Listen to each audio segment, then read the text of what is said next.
अस्सलामुअलैकुम।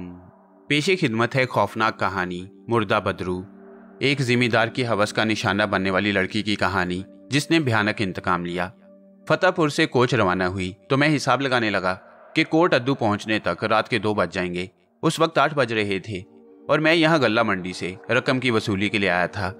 मेरे वालिद की कोट अद्दू की गल्ला मंडी में आड़त थी और मैं मैट्रिक के बाद से वालिद के साथ काम कर रहा था। फतेहपुर के आड़ती को गुज़िश्ता माह हमने गंदम की 100 बोरी दी थी और उसने 1 महीना बाद रकम अदा करने का वादा किया, लेकिन उस महीना से 5 दिन ऊपर हो गए और उसने गंदम की रकम ना भेजी तो वालिद साहब ने मुझे रकम की वसूली के लिए फतेहपुर भेज दिया। मैं गुज़िश्ता दिन उसकी दुकान पर पहुंचा। दुकान बंद थी। पता चला कि गुज़िश्ता रात उसका इंतकाल हुआ था और आज उसे दफना दिया जाएगा। मुझे आड़ती के मरने का अफसोस हुआ। मैं उसके घर पहुंचा। लवाकीन से ताज़ियत और मैयत के साथ कब्रिस्तान जाना मेरा फ़र्ज था। कब्रिस्तान से वापसी पर रात हो गई। आज दोपहर उसके स्वयं से फारिग होकर मैंने उसके बड़े बेटे से रकम के सिलसिले में बात की, क्योंकि गंदम की रकम 20,000 रुपये थी और जिस किसान से हमने खरीदी थी उसे रकम अदा करना थी, इसलिए मरने वाले को मुआफ नहीं की जा सकती थी। मरहूम के बेटे ने 1 हफ्ता की मोहलत मांगी और इसरार किया कि मैं रात का खाना खा कर जाऊं। फिर वह मुझे शाम को बस स्टैंड पर छोड़ गया। कोच में मेरे बराबर की सीट खाली थी और कोच ने बरास्ता चौक आजम चौक मुंडा कोट अद्दू जाना था। चौक मुंडा कोच पहुंची तो 1 बज चुका था। मेरा अंदाजा दुरुस्त साबित हो रहा था। 1 घंटे का सफर रह गया था। चौक मुंडा से कोच रवाना हुई तो मुझे नींद आने लगी, लेकिन चंद मील तय करने के बाद अचानक कोच का अगला टायर फट गया। होशियार ड्राइवर ने फुर्ती से कोच को कंट्रोल करते हुए ब्रेक लगाई और कोच लंगड़ाती हुई सड़क के किनारे रुक गई। तमाम मुसाफिर परेशान हो गए। कंडक्टर ने मुसाफिरों को तसल्ली दी कि अभी टायर तब्दील करके चल पड़ेंगे। फिर वो ड्राइवर के साथ टायर तब्दील करने लगा। सर्दियों का मौसम था। कई मुसाफिर रफा हाजत के लिए कोच से उतर गए। मैं भी कोच से उतरा। कंडक्टर ने कोच की छत से फाजल टायर उतारा तो मैं पेशाब करने के लिए सड़क से चंद कदम के फासले पर झाड़ियों की तरफ बढ़ गया, जिनके पार से गुंजान दरख्त किसी बाग का पता दे रहे थे। उसी लम्हे ड्राइवर की आवाज़ सुनकर मैं पलट आया। अरे, यह तो पहले ही पंक्चर है। ड्राइवर कंडक्टर पर बिगड़ रहा था। क्या तुमने पंक्चर नहीं लगवाया था? याद नहीं रहा उस्ताद? कंडक्टर परेशान होकर बोला। उस्ताद के बच्चे, अब गाड़ी रात भर यहाँ खड़ी रहेगी। उस्ताद, अभी पीछे से हमारी कंपनी की दूसरी गाड़ी आएगी, उससे फालतू टायर ले लेंगे, कंडक्टर बोला। फिर ड्राइवर ने मुसाफिरों से कहा कि आप लोग इत्मीनान से अंदर बैठें, हमारी एक गाड़ी आने वाली है, उससे टायर लेकर तब्दील करेंगे, और अगर उसके पास फाजल टायर ना हुआ तो फिर? मैंने गुस्से से कहा। आप फिक्र न करें जनाब, रात भर गाड़ियां चलती हैं, किसी न किसी से ले ही लेंगे, 1 आध घंटा सब्र कर लें। मैंने मुंह बनाया और दोबारा झाड़ियों की तरफ चल पड़ा। आसमान पर 13वीं का चांद चमक रहा था। मैं झाड़ियों के पास पेशाब करके उठा तो मेरी निगाहें झाड़ियों की दूसरी जानिब बाग की तरफ उठ गईं। वहां एक आदमी खड़ा था। उसने भी मेरी तरफ देखा और हाथ लहराया। आओ बाऊजी, माल्टे किन्नू खा लो, उसकी आवाज़ सुनाई दी। मैंने सोचा कि ना जाने कब तक सड़क पर ठहरना पड़े, कुछ माल्टे खरीद लूँ तो वक्त अच्छा पास हो जाएगा। चुनाचे मैं बाग की तरफ बढ़ गया। वो शख्स देहाती मालूम होता था। करीब पहुंचकर मैंने उसका जायजा लिया। वो एक बूढ़ा और नातवां शख्स था। बाऊजी, क्या लारी खराब हो गई है? उसने पूछा। हाँ, टायर फट गया है। क्या ये बाग तुम्हारा है? मैंने सवाल किया। है तो जिम्मेदार साहब का जी, मैं इसका माली हूँ। रात को लोग चोरी माल्टे किन्नों तोड़कर ले जाते हैं, इसलिए मुझे रात को पहरा देना पड़ता है। अच्छा, मुझे 1 दर्जन माल्टे दो और पैसे बताओ, मैंने जेब से परस निकालते हुए कहा। रहने दे बाऊजी, आप मुसाफिर हैं, आपसे पैसे लेकर मैं अमीर नहीं हो जाऊंगा, बूढ़े माली ने हंसकर कहा। मेरे साथ आए। मैं उसके खुलूस से मुतासिर हुए बगैर न रहा। वो पलट कर बाग में दाखिल हो गया। मैं भी उसके पीछे कदम उठाने लगा। बाग काफी रकबा पर मुहित था। उसके गिर्द कद्दे आदम की 4 दीवारी बनाई गई थी। बाग में हर किस्म के फलदार दरख्त थे, मगर मौसम के मुताबिक सिर्फ माल्टे किन्नू के पौधों पर फल नजर आ रहे थे। घने दरख्तों के सबब बाग में कदरे तारीकी थी।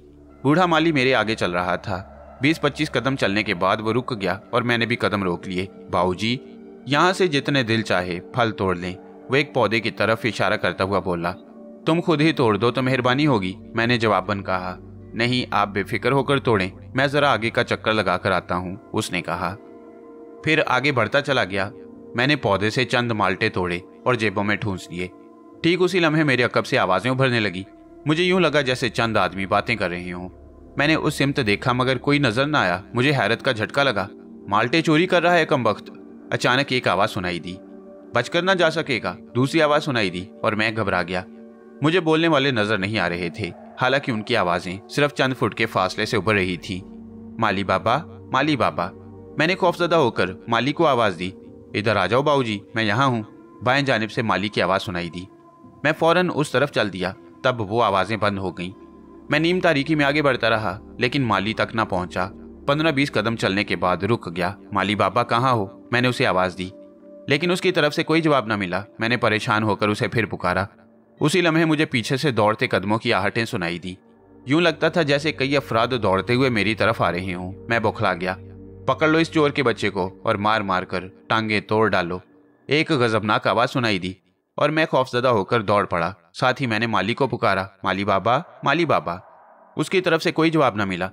नामालूम अफराद के उमड़ते कदमों की आहटें अब भी सुनाई दे रही थी। वो मेरा पीछा कर रहे थे। मैं रुके बगैर दौड़ता रहा। अरे जल्दी करो कमबख्तो, शिकार हाथ से निकला जा रहा है। मुझे अकब से गुसीली आवाज सुनाई दी और मैंने दौड़ने की रफ्तार बढ़ा दी। दौड़ते दौड़ते बाग की चार दीवारी के पास जा पहुंचा।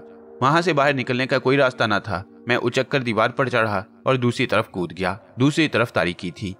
मैं शायद किसी गड्ढे में गिरा और मेरे सर पर चोट आई। मेरे मुंह से दर्द के मारे चीख खारिज हुई और फिर मुझे कोई होश न रहा। होश आया तो आसमान पर चांद चमक रहा था। मैंने इधर उधर देखा और बेख्तियार उछल पड़ा। मैं जमीन पर लेटा हुआ था और मेरे आसपास ऊंची नीची कब्रें फैली हुई थीं। कुछ फासले पर घने दरख्त थे जिनके साए कब्रों पर पड़ रहे थे। मैं खुद को कब्रिस्तान में पाकर खौफजदा हो गया। मेरे इर्द गिर्द की कब्रों पर चांद की रोशनी पड़ रही थी, जबकि बकिया कब्रों पर दरख्तों के साए तारीकी फैलाए हुए थे। सच्ची बात तो यह है कि मैं दिन के वक्त भी तन्हा किसी कब्रिस्तान में जाने से डरता था, और अब तो रात का वक्त था और कब्रिस्तान भी अजनबी था, इसलिए मुझ पर दहशत तारी हो गई। मैं खड़ा हुआ तो सर्द हवा के झोंके जिल्द में सुइयां चुभोने लगे। कब्रिस्तान खासा वसी और ईज था, मगर दूर दूर तक किसी जीरू का नामो निशान नजर ना रहा था। मैं सोच रहा था कि मैं बाग से वहां कैसे पहुंचा। अगर कब्रिस्तान बाग से मुल्हिक है तो बाग के आसार क्यों नजर नहीं आ रहे, और वो माली बाबा कहाँ मर गया जिसकी तरगीबो पेशकश पर मैं माल्टे खरीदने इस बाग में गया था। फिर वो नादीदा लोग कहाँ गए जो मुझे माल्टे चोरी करने के इल्जाम में पकड़ने और मेरी टांगे तोड़ने के लिए मेरे पीछे दौड़ रहे थे। उन्होंने मुझे क्यों ना पकड़ा, जबकि बाग से बाहर कूदते ही मैं बेहोश हो गया था और मुझे पकड़ना उनके लिए बिल्कुल आसान था। मैंने घड़ी पर नजर डाली तो मेरी घड़ी की सुइयां 1:30 बजे पर रुकी हुई थी। शायद गिरने के सबब घड़ी बंद हो गई थी। अब यह अंदाजा लगाना दुश्वार था कि मैं कितनी देर बेहोश रहा। मुझे ख्याल आया कि कहीं कोच रवाना तो नहीं हो गई। ये सोचते ही मैं और परेशान हो गया और कब्रिस्तान से बाहर जाने के लिए चल पड़ा। मुझे मालूम ना था कि बाग या सड़क किस तरफ होगी, फिर भी मैं नामालूम सिमत बढ़ने लगा। अभी मैं चंद कदम ही चला था कि अचानक मेरे अकब से आवाज आई, बाबूजी, मैं तुम्हें तलाश करता फिर रहा हूँ और तुम इधर सैर कर रहे हो। इस आवाज को सुनकर मैंने बेख्तियार पलट कर देखा तो खौफ की शिद्दत से मेरी चीख निकल गई। एक कफन पोश शख्स मेरी तरफ आ रहा था। उसका चेहरा कफन के पल्लू में छुपा हुआ था, जबकि गोश्त से महरूम इस्तख्वानी बाजू और पांव नजर आ रहे थे। मैं फौरन पलट कर भागा, मगर बदहवासी में एक छोटी सी कब्र से टकराया और लड़खड़ा कर गिर पड़ा। मेरे गिरते ही किसी के हंसने की आवाज आई। वो आवाज किसी लड़की की मालूम होती थी। मैंने बाएं सिमत देखा तो चंद कदम के फासले पर एक नौजवान लड़की खड़ी मेरी तरफ देख रही थी। उसका जिस्म सही और साबित था और चेहरा दूध की तरह सफेद नजर आ रहा था। उसकी आंखें चमक रही थीं। हंसने से उसके मोतियों जैसे दांत साफ नजर आ रहे थे। खासी खूबसूरत और पुरशबाब लड़की थी। मैंने पलटकर अकब में नजर डाली तो कफन पोश मुर्दा नजर न आया और मैं खड़े होकर दोबारा उस लड़की की तरफ देखने लगा। उसने हंसना बंद कर दिया। तुम कौन हो? मैंने खौफजदा लहजे में पूछा। मैं माली बाबा की बेटी हूँ, मगर तुम यहाँ क्या कर रहे हो? उसने कहा। कहाँ है माली बाबा? मैंने चौंकते हुए पूछा। घर में तुम्हारा इंतजार कर रहा है, लड़की ने मुस्कुराते हुए कहा। वो तुम्हें तलाश करते करते थक कर घर आ गया और मुझे हुक्म दिया कि जाओ नसरीन, बाबूजी को कब्रिस्तान की तरफ तलाश करके ले आओ। मैं समझ गया कि उसका नाम नसरीन है। मेरा खौफ कदरे कम हुआ। मैंने पूछा, तुम्हारा घर कहाँ है? वहाँ कौन कौन है? घर में सिर्फ बाबा है, मेरी माँ नहीं है। बस थोड़ी दूर है, सड़क के करीब पड़ता है। ओह, क्या सड़क पर कोच खड़ी है? मैंने तेजी से पूछा। पता नहीं, मैं उस तरफ नहीं गई, आओ मेरे साथ, नसरीन ने मुड़ते हुए कहा। मैं जल्दी से आगे बढ़ा और उसके साथ साथ चलने लगा। उसी लम्हे मुझे अकब से एक हल्की सी आवाज सुनाई दी। अरे वो तो जा रहा है। जाने दो यार, हमारा हिस्सा हमें मिल ही जाएगा, दूसरी आवाज सुनाई दी। मैंने पलटकर पीछे देखा तो दूर तक कोई नजर न आया। मैं ये ख्याल करके खौफजदा हो गया कि यकीनन वो बदरूहें हैं जो नजर नहीं आती। नसरीन, मैं बौखलाकर तेजी से कदम उठाता हुआ बोला। तुमने आवाजें सुनी हैं? नहीं, मगर तुम घबराओ मत, मैं जो तुम्हारे साथ हूं, उसने हंसकर कहा। क्या तुम्हें कब्रिस्तान से डर नहीं लगता? मैंने हैरत से पूछा। कैसा डर बाबूजी? मैं यहीं खेलते जवान हुई हूँ। वो लापरवाही से बोली। अचानक मुझे अकब से फिर आवाज सुनाई दी और मैं खौफ से कांपने लगा, लेकिन इस बार मैंने पलटकर पीछे देखने की हिम्मत ना की। नसरीन कब्रिस्तान के उस हिस्से की तरफ बढ़ रही थी जहां गुंजान दरख्त थे। मैं खौफ से लरजते कदमों से उसके बराबर में चल रहा था। चंद लम्हों बाद हम दरख्तों के पास पहुंच गए। नसरीन ने वहां पहुंचकर कदम रोके, फिर पलटकर पीछे देखती हुई गुस्से से बोली, दफा हो जाओ भूखे कुत्तों। मैंने भी पलटकर देखा मगर वहां कोई ना था। उसी लम्हे एक नादीदा आवाज सुनाई दी, नसरीन हमारा हिस्सा हमें दे दो। मिल जाएगा, मैं बाबा से कह दूंगी, जाओ भागो। वो गजबनाक होकर बोली, हरामखोर कहीं के। हम हरामखोर हैं तो तुम कौन सी हलाल खोर हो? नादीदा शख्स ने हंसकर कहा। तुम किससे बातें कर रही हो? मैंने खौफ से कांपते हुए नसरीन से पूछा। दफा करो, तुम आओ, बाबा इंतजार कर रहा होगा। वो दोबारा आगे बढ़ती हुई बोली और दरख्तों के झुंड में घुस गई। मैं भी आगे बढ़ा। यहाँ दरख्तों के सबब गहरी तारीकी थी। वो अब मुझसे 2 कदम आगे थी और अंधेरे के सबब नजर नहीं आ रही थी। मैं भी दरख्तों के झुंड में दाखिल हो गया। दरख्तों में से गुजर कर मैं दूसरी तरफ पहुंचा तो सामने एक मकान दिखाई दिया। उस मकान का दरवाजा बंद था और अंदर तारीकी थी। शायद यही नसरीन का घर था। मकान पर दरख्तों के साए पड़ रहे थे, इसलिए मैं यह अंदाजा ना कर सका कि वो पुख्ता है या कच्चा। नसरीन दरवाजे के पास पहुंची थी कि दरवाजा खुल गया और वो अंदर दाखिल हो गई, लेकिन मैं रुक गया क्योंकि अंदर अंधेरा था। ना जाने दरवाजा किसने खोला था। मुझे वो लड़की पुरस्कार मालूम होती थी और मैं सोच रहा था कि अंदर जाऊं या नहीं। बाऊजी अंदर आ जाओ ना। अचानक अंदर से नसरीन की आवाज सुनाई दी, मगर अंदर तो अंधेरा है। मैंने सटपटा कर कहा, तुम अंदर तो आओ, मैं चिराग जलाती हूँ अभी। बाहर खड़े खड़े ठिठर जाओगे, नसरीन की आवाज आई। तब मैं झिझकता हुआ आगे बढ़ा, लेकिन अंदर कदम रखते ही मेरा पैर किसी गहरी खला में पड़ा और मैं संभलने से पहले ही उस खला में गिरता चला गया। इसके बाद मुझे होश ना रहा। होश आया तो मैं एक रोशन कमरे में था। कमरे में चिराग चल रहा था और मैं कच्चे फर्श पर पड़ा था। मैंने उठते हुए इधर उधर देखा और खौफ की शिद्दत से मेरे रोंगटे खड़े हो गए।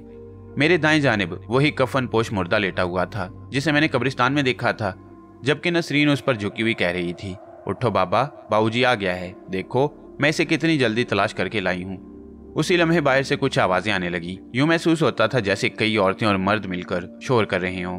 बाहर कौन है? कफन पोश ने उठते हुए पूछा। भूखे कुत्ते हैं, अपना हिस्सा मांग रही हैं। नसरीन ने नफरत से कहा, अभी से उन्हें कहो कि पहले हम तो पेट भर लें। मुर्दे ने गुस्से से कहा। नसरीन कमरे के दरवाजे की तरफ बढ़ी और दरवाजा खोलकर बाहर निकल गई। मैं दहशत से कांप रहा था। कफनपोश मुर्दा यकीनन वही माली बाबा था। बाऊजी, यहाँ लोग किसी को अच्छा खाता पीता बर्दाश्त नहीं कर सकते। कफनपोश ने मुझे मुखातिब किया। तुम कौन हो? मैं हकलाया।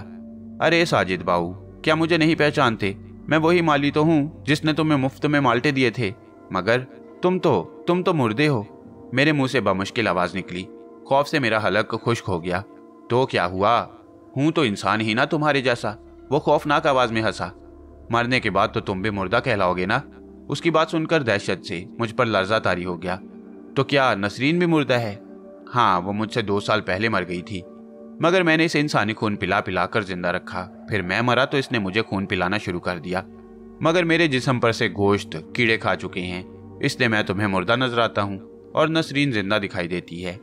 मेरे हवास पर तारी दहशत गहरी होती जा रही थी। बाहर से नसरीन की आवाज आ रही थी। बाबा ने कहा है कि पहले हमें अपने हिस्से का खून पीने दो, फिर बाऊ को तुम्हारे हवाले कर दिया जाएगा। बाद का क्या फायदा? सारा खून तो तुम बाप बेटी चूस जाओगे। एक उसीली आवाज सुनाई दी। बकवास बंद करो अच्छू, हमारी मर्जी सारा खून चूसें या आधा, उसे घेरा भी तो हमने ही है ना। तुम किस हिसाब में हिस्सा मांगने आ गए हो? जाओ, दफा हो जाओ और दोबारा मत आना, एक कतरा भी नहीं मिलेगा। अरे खफा क्यों होती हो नसरीन? किसी औरत की आवाज आई। ठीक है, तुम दोनों अपनी प्यास बुझा लो, कुछ बच जाए तो दे देना। मैं समझ गया कि वो सब बदरूहे हैं और मेरा खून पीना चाहती हैं। खौफ की शिद्दत से सर्दी के बावजूद मेरा जिस्म पसीने में तर हो रहा था। अचानक मुझे ख्याल आया कि किसी तरह वहां से भाग निकलना चाहिए। मैं फर्श पर उस तरफ सिरकने लगा जिस तरफ एक बुलंद पत्थर पर चिराग रखा था। कफनपोश माली ने मेरी तरफ देखा। साजिद बाऊ, नसरीन मेरा बड़ा ख्याल रखती है, मुझे कभी भूखा नहीं रहने देती। कब्रिस्तान के तमाम वासी इसके गुस्से से डरते हैं। पहले वो बिल्कुल सीधी सादी थी, मगर जब एक शैतान ने इसकी इज्जत पर हाथ डाला तो वो शेरनी बन गई। आज से 50 बरस पहले जब वो सिर्फ 16 बरस की थी, रोजाना दोपहर के वक्त बाग में सहेलियों के हमरा झूला झूलने जाया करती थी। सुन रहे हो ना? मैं चिराग से चंद फुट के फासले पर रह गया। उसके पूछने पर मैंने इस बात में सर हिलाया और वो दोबारा बोलने लगा। उस रोज नसरीन बाग में गई तो अकेली थी। उसकी सहेलियां गांव की एक शादी में गई हुई थी। मैं बुखार के सबब घर में पड़ा था। मुझे पता होता कि नसरीन बाग में तन्हा जा रही है तो मैं उसे रोक लेता। बाग के मालिक जिम्मेदार का बेटा असलम बहुत औबाश आदमी था। 3 बच्चों और बच्चियों का बाप होने के बावजूद उसमें जरा भी शर्मो लिहाज और गैरत न थी। उसने नसरीन को बाग की तरफ जाते देखा तो बेईमान हो गया और नसरीन के पीछे पीछे बाग में पहुंचा। नसरीन ने उसे देखा तो समझी कि वो इत्तफाकन ही आ गया है। उसने असलम को सलाम किया। असलम ने मेरे बारे में पूछा, तुम्हारा बाबा कहाँ है? घर पर, वो बीमार है चौधरी जी, नसरीन ने बताया। अच्छा, इधर आओ, जरा मेरा सर दबा दो, बहुत दर्द हो रहा है, उसने वहां पड़ी मेरी चारपाई पर लेटते हुए कहा। नसरीन इनकार न कर सकी क्योंकि वो बाग के मालिक का बेटा था। वो उसके सराहने खड़े होकर उसका सर दबाने लगी। नसरीन, तुम मुझे बहुत पसंद हो, मुझसे शादी करोगी? चंद लम्हों बाद असलम ने पूछा। खुदा न करे चौधरी जी, आपकी बीवी मुझसे ज्यादा खूबसूरत है, नसरीन बोली। आपके 5 बच्चे भी हैं। ठीक है, लेकिन मेरा अपनी बीवी से जी भर चुका है। बच्चे जन जन कर उसकी खूबसूरती खत्म हो चुकी है और वो भैंस की मानंद मोटी हो गई है, असलम ने हंसकर कहा। जबकि तुम कच्ची कली हो और तुम्हारा शबाब मुझे मस्त कर देता है। तुम मुझसे शादी कर लो तो सारी उम्र ऐश करोगी। नहीं चौधरी जी, मेरी शादी मेरा बाबा जहां चाहेगा करेगा, नसरीन ने कहा। तुम्हारा बाबा हमारा मुलाजिम है, वो इनकार नहीं कर सकता, बस तुम हाँ कर दो, असलम बोला। शादी के बाद ये बाग मैं तुम्हारे नाम करा दूंगा। तुम्हें रहने के लिए अलग शानदार हवेली बनवा दूंगा, बिजली भी लगवा दूंगा, टेलीविजन, फ्रिज और शानदार सोफा सेट भी ले दूंगा। और हाँ, मैं चंद दिनों तक एक कार लेने वाला हूँ, उसी में तुम्हें शहर की सैर कराने ले जाया करूंगा। वो नसरीन को सब्ज बाग दिखाता रहा और नसरीन बेचारी महलों के ख्वाब देखने लगी। उसने कहा, अच्छा, तुम बाबा से मेरा रिश्ता मांग लो। अच्छा, मैं कल बात करूंगा तुम्हारे बाबा से, आओ मेरे पास बैठो। अब तुम मेरी दुल्हन बनने वाली हो तो फिर नीचे मत बैठो। उसने नसरीन का हाथ पकड़कर चारपाई पर बैठाया और बोला, मुझे बताओ कल शहर से तुम्हारे लिए कितना जेवर ले आऊं। साथ ही उसने नसरीन से छेड़छाड़ करने की कोशिश की तो नसरीन ने उसे मना किया, मगर वो ना रुका और उसने नसरीन को दबोच लिया तो नसरीन गजबनाक हो गई। उसने खुद को उसकी गिरफ्त से छुड़ाया और मेरी लाठी उठाकर असलम के सर पर दे मारी, मगर जरब उसके कंधे पर पड़ी। उसने नसरीन से लाठी छीनकर नसरीन के सर पर मारी और नसरीन बेहोश होकर गिर पड़ी। तब उस शैतान ने नसरीन को बेआबरू कर डाला और नसरीन सर के जख्म से मर गई। असलम उसकी लाश बाग में छोड़कर चला गया। नसरीन काफी देर तक घर ना पहुंची तो मुझे फिक्र हुई। मैं उसे बुलाने बाग में पहुंचा तो वहां उसकी लाश देखकर मुझे बहुत सदमा हुआ। मुझे कुछ पता न चला कि उसका कातिल कौन है। मैं शाम तक नसरीन की लाश पर आंसू बहाता रहा। अपनी रुसवाई के खौफ से मैंने खामोशी इख्तियार की और रात के अंधेरे में उसकी लाश उठाकर घर ले आया। फिर मैं अपने मुर्शद के पास गया जो बहुत बड़ा आलिम था।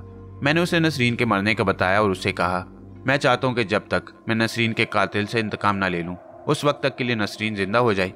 मुर्शद ने कहा, यह मुमकिन नहीं, अलबत्ता शैतानी अमल से शायद वो जिंदा हो जाए। इसके लिए किसी हिंदू आमिल के पास जाओ। मुर्शिद ने मुझे एक हिंदू आमिल भगवान दास का पता बताया जो मुल्तान के इलाका बदला सनतपुरा में रहता है। मैं दूसरे दिन बदला पहुंचा और भगवान दास से मिला। मेरा मकसद जानकर उसने कहा, अगर तुम रोजाना 2 साल तक नसरीन के मुंह में इंसानी खून टपकाते रहो तो वो जिंदा हो जाएगी और उसकी लाश भी खराब नहीं होगी। भगवान दास ने मुझे एक छोटा सा मंत्र सिखाया कि नसरीन के मुंह में खून डालते वक्त पढ़ा करो। चुनाचे मैंने उसकी हदायत पर अमल किया। मैं रोजाना रात को अपने खून के चंद कतरे नसरीन की लाश के मुंह में टपकाता रहा।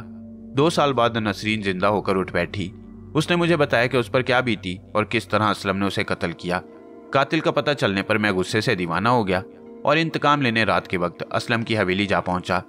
वहां मैंने खंजर से असलम को कत्ल किया और भागकर वापस घर आ गया, मगर असलम के बॉडीगार्ड मेरा सुराग लगाते हुए वहां आ पहुंचे और मुझे बाहर बुलाया।